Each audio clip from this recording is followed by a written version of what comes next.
सुनील सरांचं लेक्चर मी ऑनलाईन बघितलेलं होतं.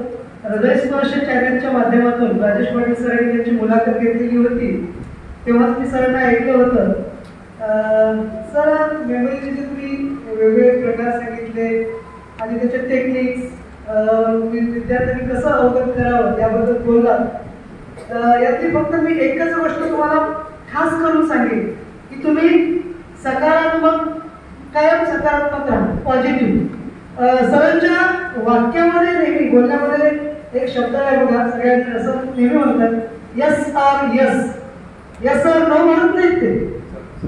यावर मी पहिल्यांदाच विचार केला, सर असं का म्हणत होते, यस यस आर नो का म्हणत नाही, यस आर यसच काय म्हणतात. तर त्यामागचं गमत मला कळलंय की कायम सकारात्मक राहा, तुमची बुद्धी तुम्हाला कायम सकारात्मकच ठेवेल आणि तुम्ही जीवनामध्ये प्रगती करा, नेहमी यशस्वी व्हा.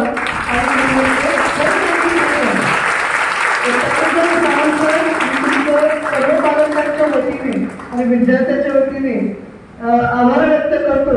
आणि या ठिकाणी ही संधी गुरुकुल क्लासेसने उपलब्ध करून दिल्याबद्दल मी राजेश पाटील सर आणि त्यांच्या संपूर्ण टीमचं या ठिकाणी आभार व्यक्त करतो आणि थांबतो.